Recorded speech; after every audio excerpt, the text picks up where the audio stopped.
রাত ৩টা বাজে বন্ধুদের সঙ্গে আড্ডা দিচ্ছিলাম। হঠাৎ করে আমাদের আম ভর্তা খাওয়ার খুব ইচ্ছে হলো। তারপর আর কি বাজারে চলে গেলাম। বাজারে গিয়ে আম নিয়ে আসলাম। এরপর ভর্তা বানানো স্টার্ট করলাম।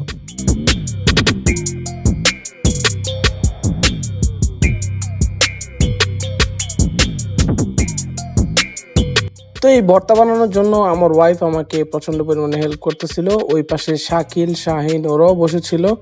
তো আমার ওয়াইফ পুরোটা কেটে দিচ্ছিল, কারণ আমি ভিডিও করতেছিলাম।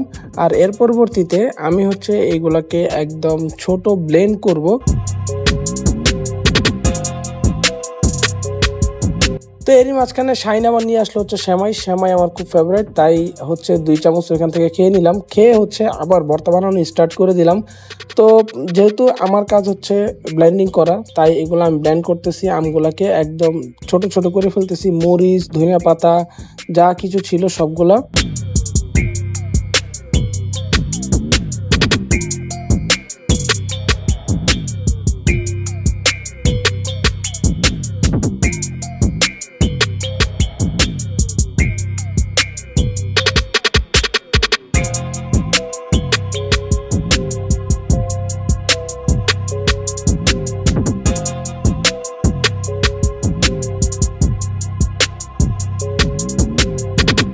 ঝালের জন্য অতিরিক্তভাবে আমরা গুঁড়া মরিচও ব্যবহার করছি, শুকনা মরিচও ব্যবহার করছি, কাঁচা মরিচও ব্যবহার করছি, কারণ আম প্রচণ্ড চুক্কা ছিল।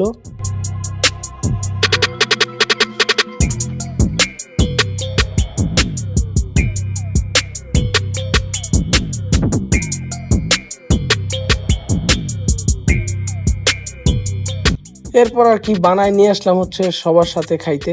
এখানে আমি আছি, শাহিন আছে, শাকিল আছে, আর আমাদের ওয়াইফরা আছে এই জায়গায়। তো আমরা সবাই মিলে খাচ্ছিলাম।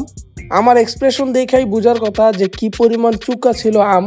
তো সাথে চিনি নিয়ে আসছি আর লবণ নিয়ে আসছি। যদি খাইতে না পারি বাই এনি চান্স, তাহলে চিনি মিক্স করে হইলেও শেষ করতে হবে।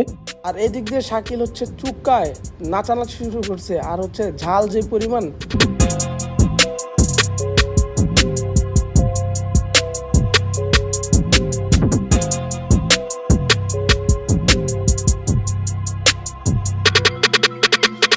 যাই হোক আলহামদুলিল্লাহ ভালোই ছিল।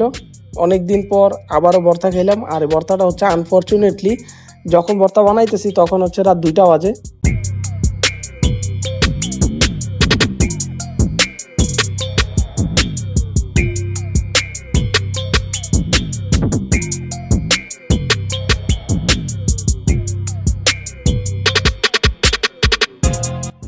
প্রচুর পরিমাণে চুক্কা আমের ভর্তাগুলা সবগুলা আমি, শাকিল, শাহিন তো অল্প কিছু খায়, আমার ওয়াইফ আমরা 3জন মিলে ধরনটা শেষ করছি।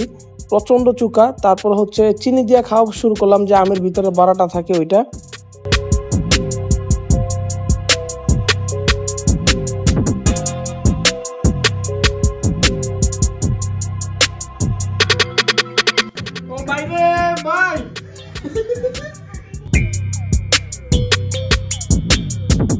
তো এই ছিল আমাদের আজকের ভিডিও। আশা করি নিচে কমেন্ট করে জানাবেন আমাদের মতো ফ্রেন্ড সার্কেল কার কার আছে, আর কে কে এরকম ভাবে যখন যেটা খুশি খাইতে পারেন। অবশ্যই নিচে কিন্তু কমেন্ট করে জানাইতে ভুলবেন না।